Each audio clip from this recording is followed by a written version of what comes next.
For the fourth year in a row, Clara missed my gallery opening.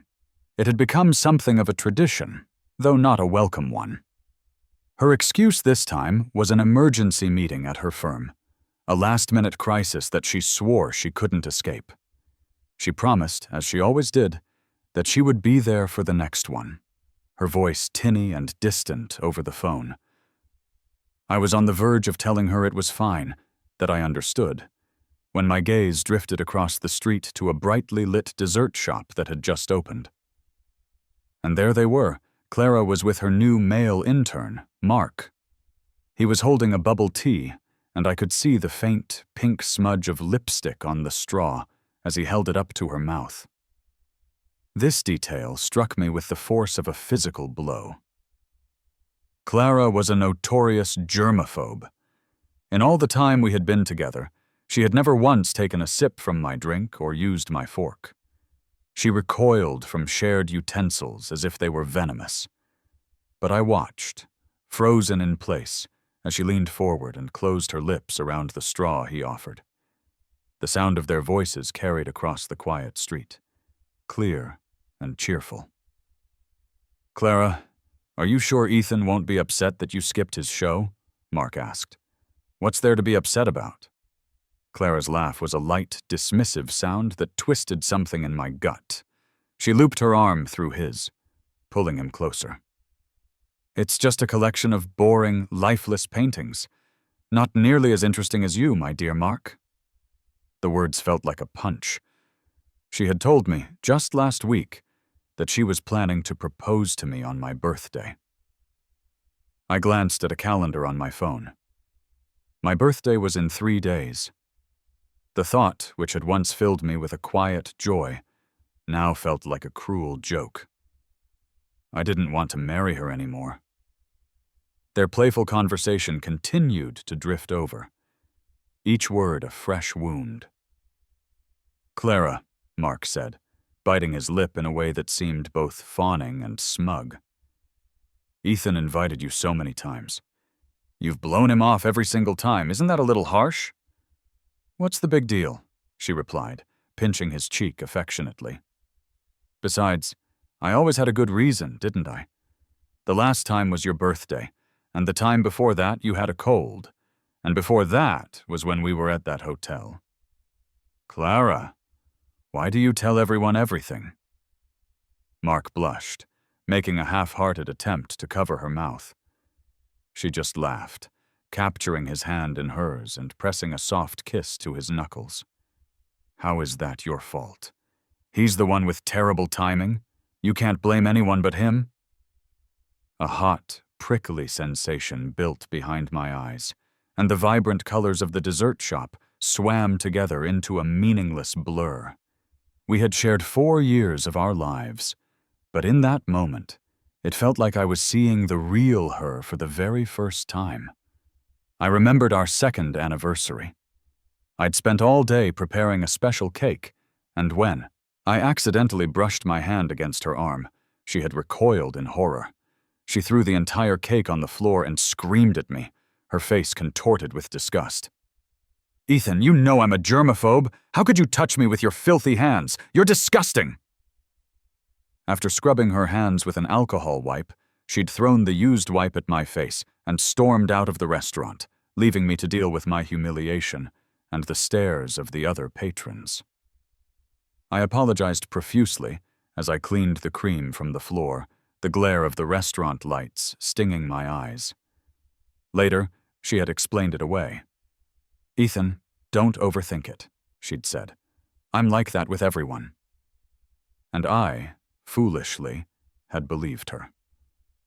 Now, that memory and a dozen others swirled in my mind, a chaotic jumble of excuses and lies, but my gaze kept returning to the image of her drinking from the bubble tea Mark held.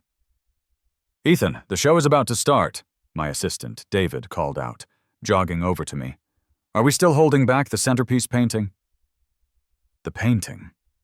Of course. I had once done a portrait of Clara, a massive canvas that captured the exact moment we first met. I had told her, my voice full of happiness, that on the day she proposed to me, I would finally unveil it to show the entire world how happy she made me. I let out a short, bitter laugh at my own naivety. That wasn't going to happen. "Yes, we're still holding it back," I said, managing a gentle smile for David. "But it will be unveiled at a different show, 3 days from now. Tell everyone they're welcome to come see it then." By the time the show concluded, it was late afternoon. The moment I switched my phone off airplane mode, it buzzed incessantly with dozens of missed calls from Clara. As I stood there, wondering what to do, it began to ring again. I answered. "Ethan, you're not home yet, are you?" Clara's voice was sharp, laced with an impatience I knew all too well. "I'm working late tonight. Remember to bring 2 meals over, and pick up some spicy hot pot from that new place downtown." Before I could respond, Mark's cheerful voice piped up in the background. "Make it extra hot and spicy." My hand tightened around my phone until my knuckles were white.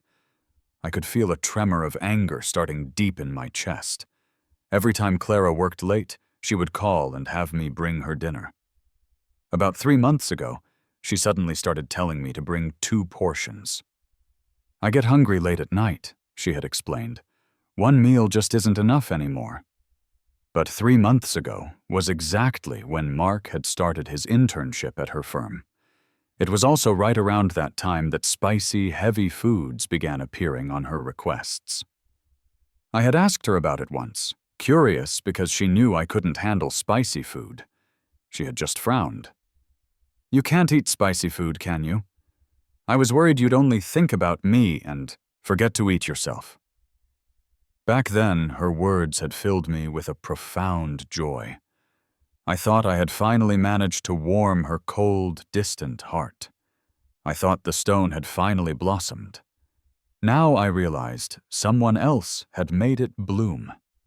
I had no desire to go, but Clara was a primary investor in the gallery, and I had several important documents that required her signature.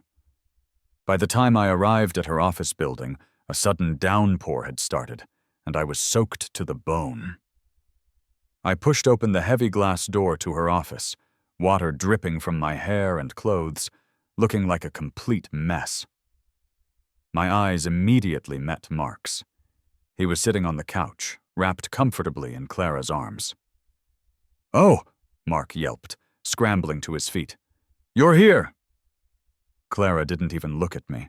She rubbed the back of Mark's hand, which had turned red where he'd bumped it in his haste. "What's the rush? Look, your hand is all red now." "I was just worried Ethan would get the wrong idea," he whined. Clara scoffed. "Him? As if." She finally lifted her gaze to me, her expression cold and dismissive. "Well? Are you waiting for a written invitation? Ethan, you're 20 minutes late, and you've tracked dirty water all over my office floor. Don't you think you owe me an explanation?" My body was shaking from the cold, and my lips were turning blue. I could barely form words. I silently walked over and placed the insulated food bag on her desk. It was raining. Rush hour traffic. Clara's frown deepened, though her tone softened slightly. "Why didn't you take a cab?" She had never once offered to pick me up. "Ethan, you're a grown man," she used to say. "Why do you still need to be chauffeured around like a child?" But I remembered hearing that on Mark's first day, Clara had arranged for a company car for him at her own expense. And because he didn't know how to drive, she had also hired a dedicated driver just for him. Looking at Mark's pristine, stylish clothes, and then down at my own drenched, pathetic state, I was suddenly overcome with an urge to flee. I hastily pulled the documents from my bag and placed them on the desk. "Clara, these are the papers for the gallery. I need your signature." After she scribbled her name, I reached for them, but she kept her hand on the stack, holding them down. She studied me for a long moment, a frown creasing her brow. "There are clean clothes in the lounge. Go change." I paused. My wet clothes were clinging to me uncomfortably. There was no point in making myself suffer. I nodded and opened the closet door to the private lounge adjoining her office, only to freeze. The closet wasn't filled with spare business suits. It was filled with lingerie and other revealing, intimate apparel. I couldn't stop trembling, unsure if what I felt was more anger or disgust. I stumbled to the bathroom and threw up in the toilet. When I was finished, I grabbed an alcohol wipe to clean my hands, grateful for the first time that Clara was a germaphobe and kept them everywhere. After catching my breath, I was about to leave the lounge when I noticed something in the small trash can by the toilet. A used condom. The air in the small bathroom was thick with an unmistakable, cloying smell. I couldn't stay in there another second. Fighting back a wave of nausea, I walked back out. Clara looked at me, confused that I hadn't changed. "Why didn't you change your clothes?" I was silent for a moment, then forced the words out through gritted teeth. They didn't fit. Clara finally seemed to remember what was in that closet. She shot up from her chair, her eyes wide with panic. "Ethan, it's not what you think. Let me explain." Suddenly, Mark cried out. The spicy hot pot had tipped over, splashing all over both of them. "Clara," Mark said, his eyes welling up with tears. "I didn't mean to. Please don't be mad at me." "What are you talking about? Why would I ever be mad at you?" she cooed, dabbing at his clothes. I couldn't watch anymore. I snatched the documents from the desk and walked straight out of the office. In the last glimpse I had, as the door swung shut, Mark shot me a triumphant, provocative smile over her shoulder. I pulled out my phone and dialed a number. "Professor, I've made up my mind about going abroad. Can you help me book a flight for 3 days from now?" "Ethan, are you sure?" My old mentor's voice was filled with disbelief. "Aren't you and Clara supposed to be getting married in 3 days?" 2 days before the gallery opening, my old university mentor had contacted me, asking if I was interested in an opportunity to develop my career overseas. At the time, I had told him I was about to get married and wanted to stay here with her. He was disappointed, but said the offer would remain open if I ever changed my mind. "Yes, I'm sure," I said, looking back at the office door, which remained firmly closed. "I'll go with you. I understand now. Some things just can't be forced. My one-sided devotion has gone on long enough." I went home, packed my belongings, and systematically began to erase every trace of my life from the apartment we shared. When Clara came home, she was clearly taken aback to see the house half empty, with boxes stacked in the living room. She looked at me, a flicker of concern on her face. "Why are you suddenly packing everything up?" I lowered my eyes, avoiding her gaze. "I'm tired of the old look. Just felt like it was time for a change." Clara breathed a visible sigh of relief and placed a credit card on the table next to me. "If you're tired of it, then change it. Get whatever you want. A business partner sent over some designer watches and cufflinks. Pick out anything you like." I glanced at the exquisitely packaged luxury items. Without exception, they were all complimentary gifts from her corporate partners. I shook my head. Before I could say anything, Clara spoke up again, her tone eager. "Oh, right, Ethan. Mark's power is out at his apartment, so he's going to stay here for the night. I was just going to let him sleep in the guest room. Is that okay with you?" I had to laugh. It was a hollow, empty sound. They'd already done everything else imaginable, and now she was putting on this pathetic little act for my benefit. I was only going to be here for a few more days anyway. So I nodded. "Just keep him out of my room." I retreated into my art studio and looked at all the portraits of Clara I had painted over the years. Happy, sad, confident, joyful. The face was always the same, but the person I had tried to capture in those paintings was gone forever, if she had ever existed at all. I brought in a paper shredder from the home office and one by one turned every single canvas into a pile of confetti. It was all over. As I was feeding the last painting into the machine, my phone lit up with a message from an unknown number. I opened it. It was Mark. The picture showed him in a pair of pajamas, curled up in Clara's arms in our bed, their pose intimate and proprietary. The text below it read, "Ethan, you know the one who isn't loved is the real third wheel. I heard you really wanted her to see your art show? Well, every time she turned you down, she was with me. Oh, and did you know? The 2 meals you brought over every night? Clara and I ate them together. We'd finish one, and things would get heated. Then we'd eat the other one when we got hungry again. Also, I hope you like the watches I didn't want." I closed my eyes. So my role as her boyfriend of 4 years was just another part of the game she played with her new lover. My gaze fell on the watches and cufflinks sitting on the table. I remembered Clara giving me gifts before. She was always forgetting our anniversaries. Once I got so angry that I ignored her for an entire week. She showed up at my door with a suitcase full of luxury brands to apologize. She said she was career-focused and couldn't be expected to keep track of a guy's sentimental dates. She said that if she ever did anything to make me angry, I could hit her or yell at her, but to please never ignore her again. But today I realized she wasn't like that with everyone. She remembered the specific days Mark went to the gym each month. She remembered his birthday, and she certainly remembered to buy him expensive gifts to win him over. She would share a bubble tea with the man she desired, place a tender kiss on the back of her lover's hand, and go shopping with him during work hours. It was just that I wasn't the person she was willing to do those things for. For the next 2 days, I didn't go home. I poured all my remaining energy into preparing for the final exhibition, the one where I would unveil her replacement centerpiece. At first, Clara sent texts praising me for being mature and not making a fuss about Mark staying over.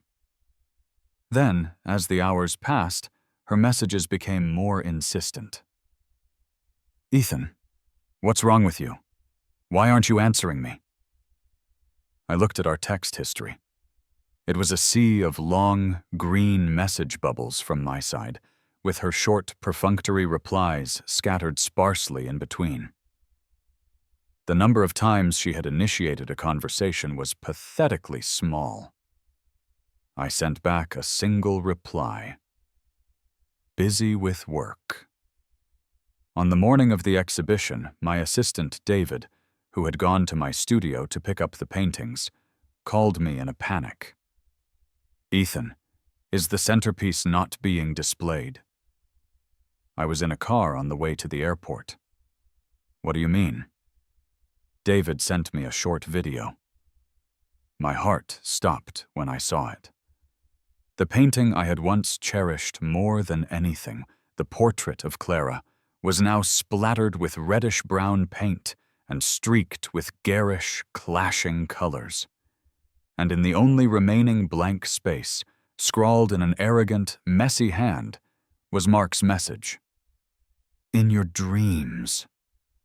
I was stunned, unsure how to salvage the exhibition now, but my mentor, sitting beside me in the car, suddenly spoke. "Ethan, back in college, you gave me your very first painting. I've kept it safe at my home all these years. I remember its title was Rebirth. Sometimes a farewell can be a new beginning."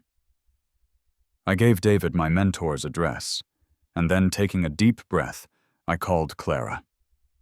My voice was choked with an emotion I couldn't quite suppress. "Clara." Mark destroyed my centerpiece. Surprisingly, she answered immediately. Her reply was cold and dismissive. "If it's ruined, it's ruined. It's just one worthless painting. You have plenty of others. All right, stop being childish. I'm coming to the show today, and then I'm going to propose to you. You have no idea. I've pushed all my work aside for the last 2 days just to plan this surprise for you." Hearing her careless, unfeeling reply, I knew I had made the right decision. "Clara, You don't care about me at all. Not my paintings, not me as a person. I thought of the photos Mark had sent me. Clara taking him to luxury watch stores, helping him pick out custom-tailored suits, and taking him to that one restaurant I'd always wanted to go to but could never get a reservation for. I closed my eyes and silenced my phone. Out of sight, out of mind. Clara, that was the last painting I would ever do of you. If it means nothing to you, then let's just leave it at that. And let's leave us at that too. At the exhibition, Tim gathered a group of visitors around one particular painting. The moment Clara saw it, her face turned ashen. Even though most of it was smeared with paint and the canvas was wrinkled and damaged, she recognized the subject immediately. It was her. Clara knew that painting like the back of her hand. Every single brushstroke had been made by me guiding her own hand across the canvas. I had told her that her image was etched into my heart, that I could paint her with my eyes closed. But now, that painting was displayed in a dark corner like a piece of trash, ignored and forgotten in the bustling gallery. A strange sense of panic gripped Clara's heart, a sudden premonition that something incredibly important was about to be lost forever. Who? Who did this? Mark was still preening beside her. So this is the artist's so-called masterpiece. I'd say it's nothing special. It really lives up to the words on it, though. In your dreams. Clara's eyes followed his gesture to the writing. The only clean part of the canvas was covered in angry red letters. A nameless rage surged through her. Who the hell ruined this painting? No wonder Ethan had sounded so heartbroken. A sharp pang of regret shot through Clara as she remembered the choked sound of his voice on the phone. If she had known it was this painting, she would have done anything to stand up for him. Suddenly she paused. The handwriting looked vaguely familiar. She turned to Mark. You? It was you? You destroyed Ethan's painting? Mark looked flustered. Clara, what are you talking about? I don't understand. Clara was furious. Don't you know this is the painting he was going to display at our wedding? You could have ruined anything else, but you had to ruin this one? Me? Mark's eyes darted around, and he tried to take Clara's wrist, his tone appeasing. Clara, I didn't mean to. Clara shoved his hand away. She scanned the crowd, realizing the exhibition was nearly over, and Ethan still hadn't shown up. For the first time, she felt a genuine, terrifying sense of panic. The wedding officiant she had hired came over, looking from her to Mark. Ms. Evans, please don't be upset with your fiancé. It's your big day. Whatever it is, you can talk it out. Clara's brow furrowed. Ethan's here? Where is he? For some reason, she was desperate to see Ethan, as if just seeing his face would calm the anxiety churning inside her. The officiant gave Mark a strange look. Isn't this gentleman your fiancé? Clara's frustration boiled over. He's not! She spun around and then pointed at Mark, yelling at the officiant. Are you blind? How could he ever compare to Ethan? Mark's face went pale. The officiant awkwardly backed away. With the groom nowhere in sight, a murmur went through the guests. I thought Ms. Evans's fiancé was a painter. This is his exhibition, right? It's getting so late. Where is he? Oh, you haven't heard? See that painting in the corner? For a painting to look like that, I'm just baffled anyone can call themselves an artist these days. He's only here because Ms. Evans is backing him. The nerve of him making everyone wait. Clara bit her lip, trying to quell the rising panic. After calming the guests as best she could, she dialed my number. Ethan, where are you? The show is almost over. Why haven't you shown up? I know what I said was harsh. I didn't know it was that painting that was ruined. I've already talked to Mark. Ethan, please, just come out. I know you're nearby. You've waited 4 years for this moment. Why would you do this to yourself?" Hearing the urgency and desperation in her voice, I suddenly smiled. The boarding announcement for my flight to Paris echoed through the phone. Clara went silent for a moment, then her voice turned frantic. "Ethan, where are you right now? Say something! Ethan!" Hearing the tremor in her voice, I finally spoke, my tone soft and even. "Don't get upset. It's just a painting. If it's ruined, it's ruined. I don't want the painting anymore. And I don't want you anymore either. Clara, we're over." I hung up and boarded the plane to a foreign country. On the long flight, I had a rare dream. I dreamed of the first time I met Clara. She was so much younger then, so sweet. She would bring me roasted sweet potatoes in the winter and the first hot chocolate of the fall. She once spent a whole month handing out flyers just to buy me a set of expensive paints, nearly getting heat stroke in the process, but never complaining once. She'd smiled, her eyes crinkling at the corners. "Ethan, you deserve the best. If I ever betray you, you must never, ever forgive me." I woke up to my phone vibrating wildly as soon as I landed and reconnected to the network. Text messages were flooding in.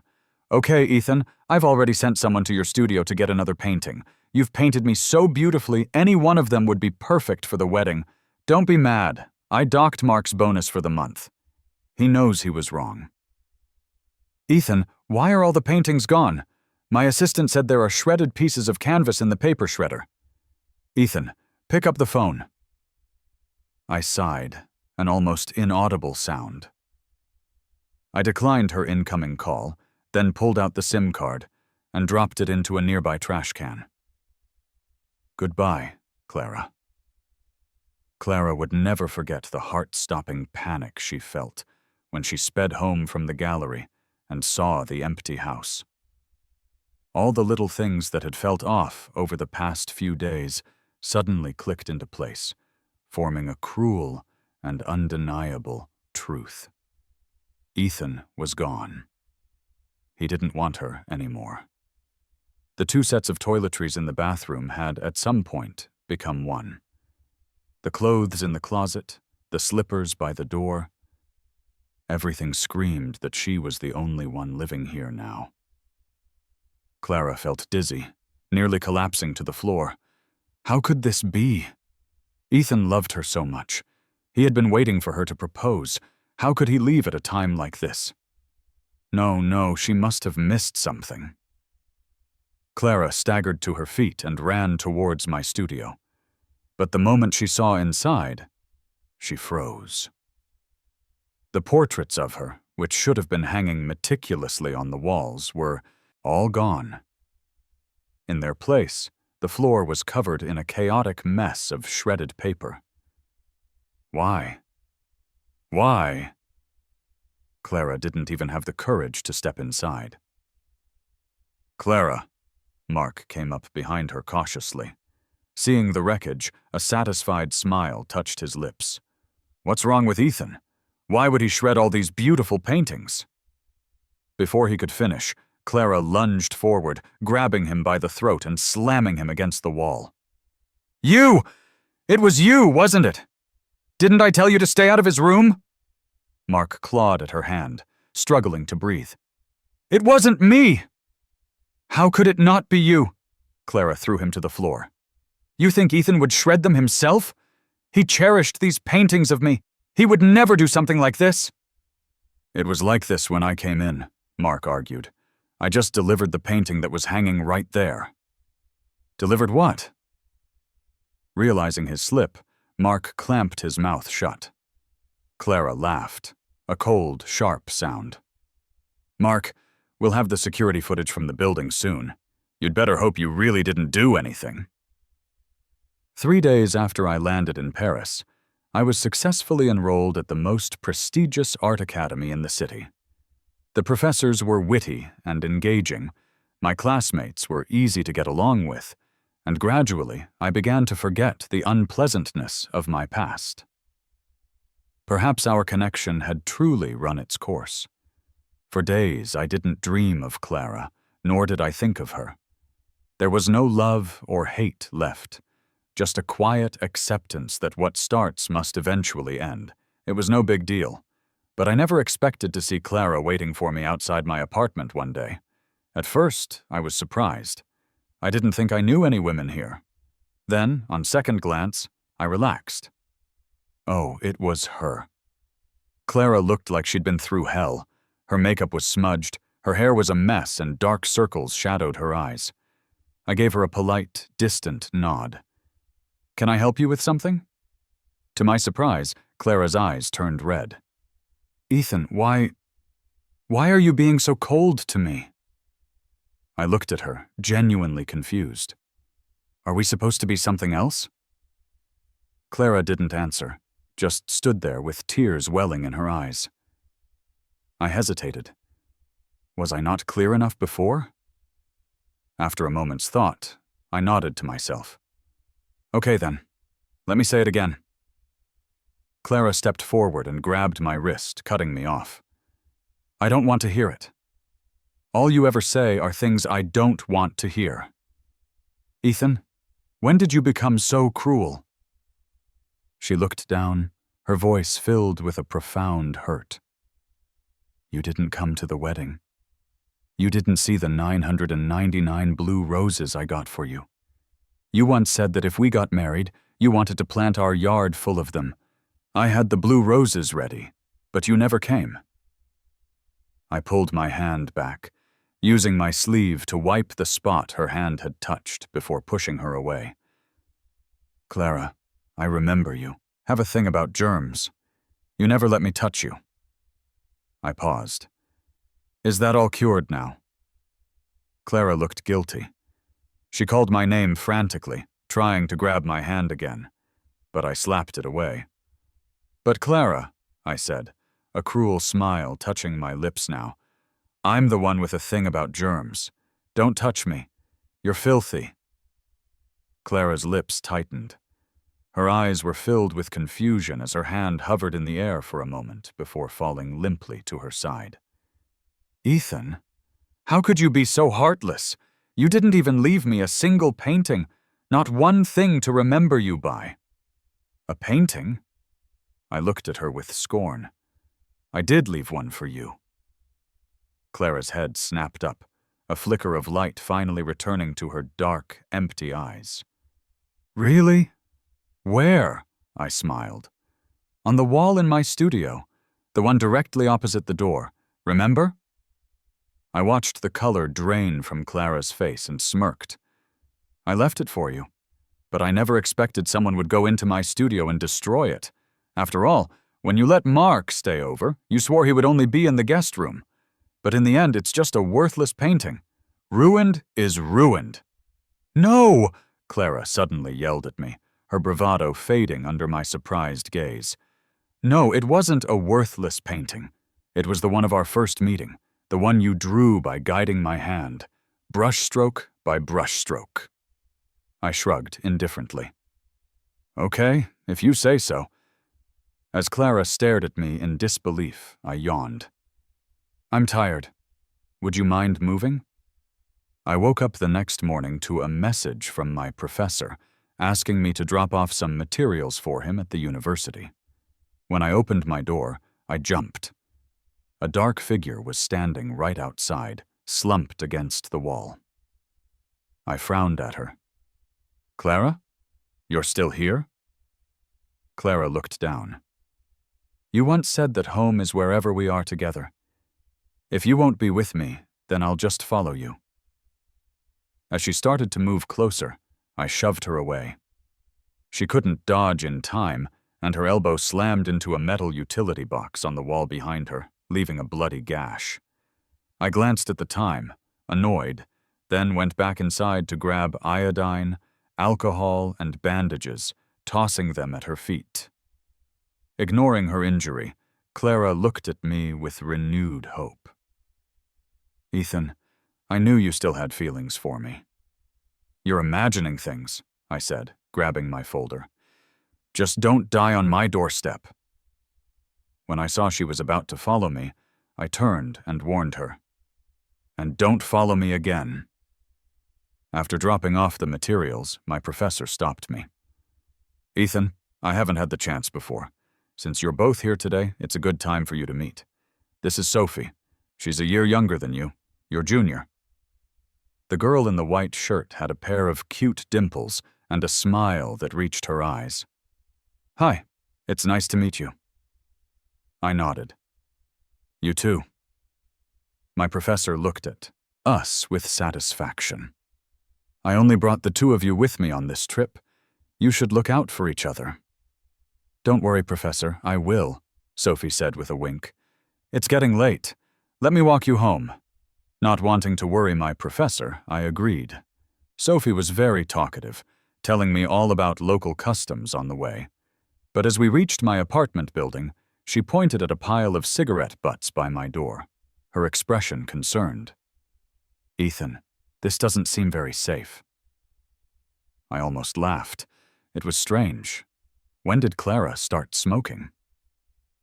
Clara didn't show up again after that night. As for Sophie, since we were in the same study group, we started seeing more of each other. I gradually discovered that besides our compatibility in art, we shared a lot of the same interests and hobbies. My life settled into a calm, steady rhythm. The fifth time Sophie walked me home, we ran into an unexpected person at my door. She looked at me and Sophie, and the bouquet of blue roses in her hand fell to the ground. Ethan, she said, her voice trembling. You? I thought for a moment. You should head home. Thanks for today. Sophie glanced from me to Clara, then suddenly smiled. Between you and me, there's no need for thanks. Seeing Clara's face drain of all color, I sighed. Come on in. I couldn't remember the last time Clara and I had been in the same room alone. But this time, Clara had a lot to say. Ethan, I know I was wrong.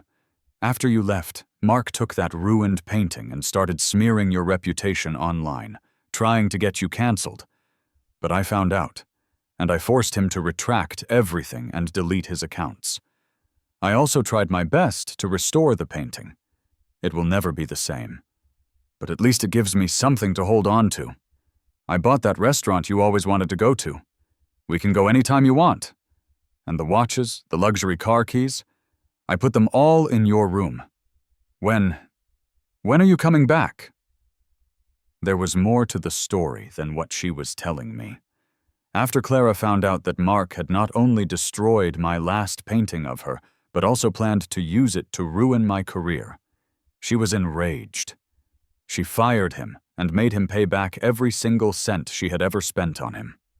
Not only that, she forced him to kneel and kowtow in front of my bedroom door, telling him he would atone on his knees every day until I returned. Clara wouldn't let him get up or eat properly, feeding him only half-cooked rice. Eventually, his legs developed necrosis, his stomach failed, and he was on the verge of death. Only then did Clara discard him in a mental hospital. Life was terrible for Mark there. He survived on a liquid diet and was given special attention under Clara's orders. Someone who saw him before he was admitted said he was emaciated, like a walking corpse. After that, no one ever heard from Mark again. Then Clara started buying things frantically. The Kuon restaurant I always wanted to visit. New designer watches and jewelry, and massive bouquets of blue roses. But I just looked at Clara. Do you love me? Clara said urgently. Of course I do. But you told me you were a germaphobe and wouldn't let me touch you, yet you drank from the bubble tea Mark handed you. And in the lounge, you two even... Clara's face went white. The night you let Mark stay over, he sent me a picture of you two in bed together. Clara, look me in the eye and tell me he really stayed in the guest room that night. Clara stammered, unable to say anything. It was bad enough you had me bring an extra meal for him, but you and he would eat while... And the watches you let me pick from were just Mark's leftovers.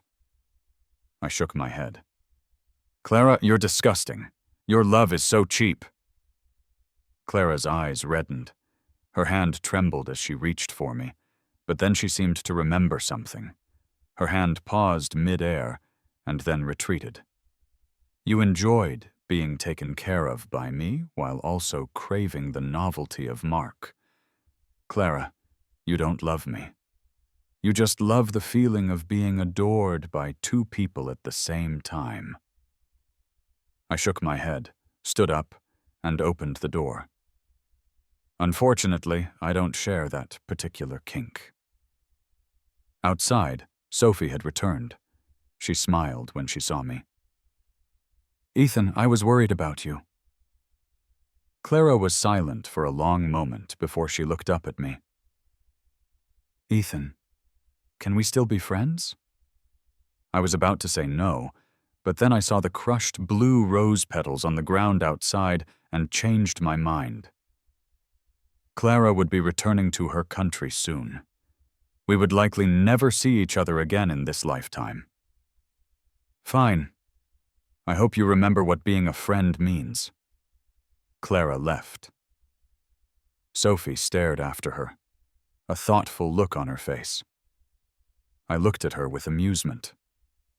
What is it? Nothing. It's just, you should probably avoid shady people like that. I smiled, but said nothing. I thought I would never see Clara again. But 2 weeks later, she showed up with a painting. Ethan, I had many copies made of the original, but none of them look right, Clara said, watching me carefully. Could you help me fix it? I was silent. When I painted that piece, my heart and soul were filled with her. Every stroke was an expression of my love. But now things were different. Even I couldn't replicate the feeling from back then. When I told her this, Clara's face fell. She bit her lip, then looked at me tentatively. Could you paint a new one for me then? I can pay you more. I was trying to think of a polite way to refuse when Sophie's voice came from inside the apartment. No. She walked out and stood in front of me. Ma'am, Sophie said with a half smile, a good ex-girlfriend should act like she's dead. What am I supposed to think with you showing up at my boyfriend's place every single day? Clara looked at me in shock, her gaze shifting to the hand Sophie had taken in hers. After a long moment, she finally lowered her head and walked away. After she was gone, Sophie closed the door. I pulled my hand from Sophie's grasp and crossed my arms. Okay, explain. Since when am I your boyfriend? Sophie's eyes were wide and innocent. What are you talking about? I was just helping you out. This way the problem's solved for good, right? Oh, is that so? I watched her nod enthusiastically, then changed the subject. The light bulb in my kitchen is fixed. You can go now. I closed the door on Sophie's resentful glare. The next morning, as I opened my door, an object fell forward. I looked closer. It was Clara. Her clothes were soaked, her hair was damp and matted, and she was burning up with a fever. Her face was flushed. She looked like she had been out in the rain all night. I took a step back and called for an ambulance. Just as the paramedics were about to take her away on a stretcher, she suddenly regained consciousness and grabbed the corner of my shirt, refusing to let go. Ethan, I know I wronged you. I neglected you so many times and made you stand in the rain so often. I never knew how awful it felt to wait for someone like this. Before, you would never have let me get caught in the rain, but now, Ethan, I know I don't have the right to stay by your side anymore.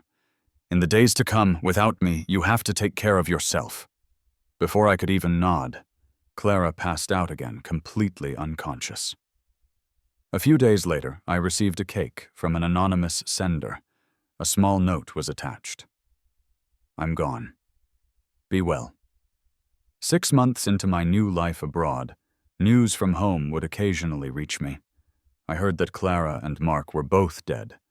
One died at home, the other in a mental hospital.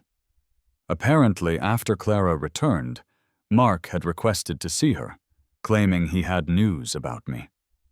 When he saw Clara's disheveled state, he started laughing, a wild, crazed sound.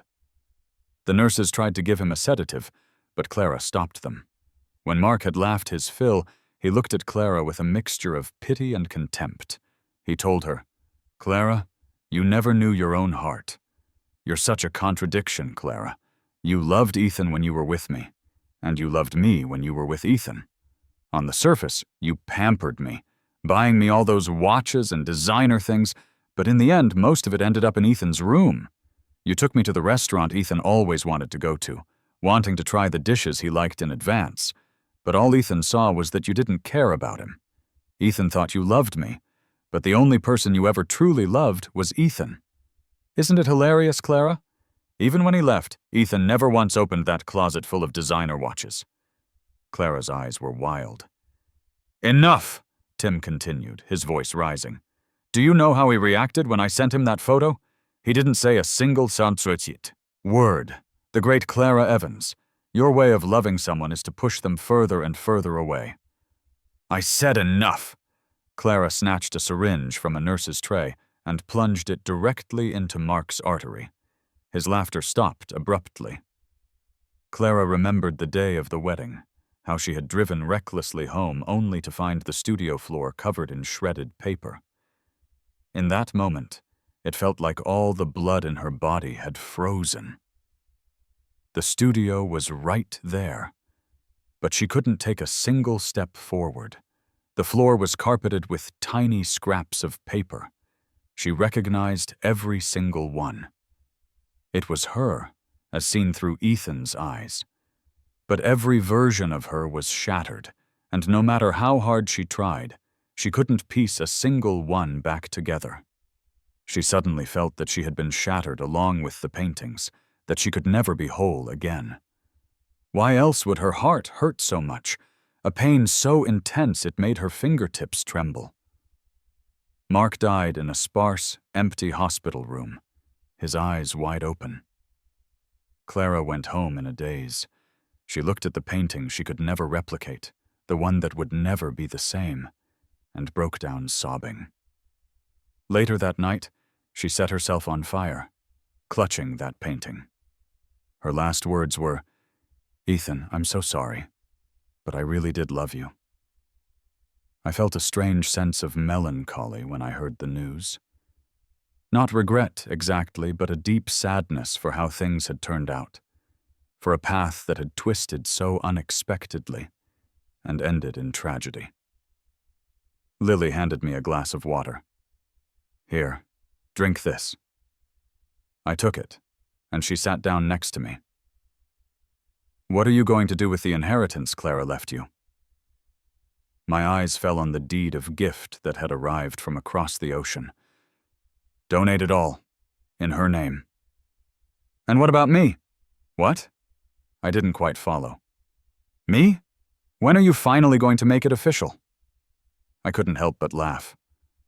I looked out at the rising sun over the ocean, where two seabirds were flying together, side by side. The sunlight scattered across the vast sea, broken into shimmering fragments by the waves, then pushed toward the new horizon by the wind. The people and events of the past will eventually be forgotten. In the long river of time, all we can do is move forward. Well, that depends on your performance, I guess. The sun will always break through the darkness, and I too would have my own rebirth.